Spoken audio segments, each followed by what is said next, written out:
Hi, today I want to share with you a couple of thoughts about failure, entrepreneurial failure. There's been a lot of talk about this on social media, particularly.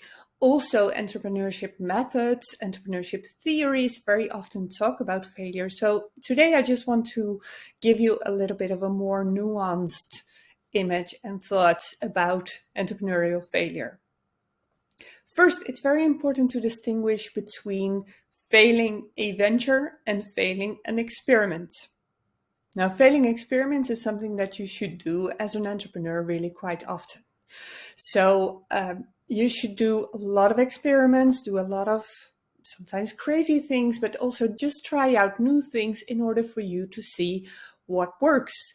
And that implies that sometimes what you think is going to work doesn't actually work. So that's failure, failing an experiment. Now, there's no need to hide this. Personally, as a coach, I find it very important to actually call it a failure, because then we're very clear about that this is not working and we need to do something else. And of course, an experiment is also every time it's a part of your business. So you're testing out something in your value proposition, something in your marketing channels. You're testing out something, and testing that out, sometimes it doesn't work. So important to call it failure, because then you can go on with your life and do another experiment in the same business, really. So failing a venture is different, because this is something that you've poured your heart into. This is something that you have figured out to set up, something that really has a part of your personal passion, and you want to make it work. Now, of course, when you're starting out to be an entrepreneur, it's important to try different things, explore different opportunities. But once you choose, this is something that you're dedicated at least a couple of years on. So failing that is a way bigger deal than failing an experiment, just an experiment, one of the very many that you would do in that venture.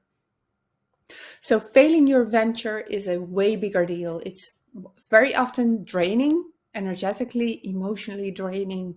It takes up a lot of your time, a lot of your passion, a lot of your motivation, and then it turns out it doesn't work. Now, in order to avoid this, because, well, it may happen, but you can do a lot of things to avoid these. For example, creating good experiments, failing cheap and failing fast in these experiments, so that you avoid failing your venture, actually. And it's also, I find, very important to take a closer look at your personal motivations. Why are you starting this business? Why you and not somebody else? And why do you actually want to be an entrepreneur? Now, if you want to be an entrepreneur because you're a subject matter expert, there's something you know a lot about professionally or maybe personally, and that passion has turned into this thing that you found and now want to turn into your company, your venture, that's a very strong motivation, and you probably have a lot of previous knowledge that you can now use in your venture, and that will diminish the risk of actually failing your venture. Now, if this is because you just want to be an entrepreneur and you want to try out new things and you don't really have a passion about it, but you want to be an entrepreneur, think twice, because you might want to shift a couple of times. And if this is what you're going to dedicate so much time and so much energy and so much creative energy and experiments to, then you want it to be something that really motivates you. So to avoid a long line of unrelated ventures that are all failing, choose something that you actually know something about, or join the team of somebody who does. So you get a kind of similar interest and a similar shared passion, and then you get to success a lot easier and a lot faster. Of course, you will have some experiments that fail, but as I mentioned, that's not a problem. Your venture will eventually find its way to success. So it's very important to to do some self-search on your motivations and why do you want to do this. Is it because you desperately want to be an entrepreneur? You might team up with somebody else. Or is it because you found a problem in your subject matter expertise? And that is a very good motivation to go ahead. And of course, that will help you to get to better results. Now, it's very important to notice that entrepreneurs come in all shapes and sizes and all types of personalities. So they tend to be on the extremes of scales of personality, but not on any particular extreme of these personality scales. So take a good look at yourself, do some self-search in that sense, and make sure that whatever you do works for you. If you like intensity, if you know you need to dive in deep and that's what you've got to do, well, that is the way that it's going to work for you.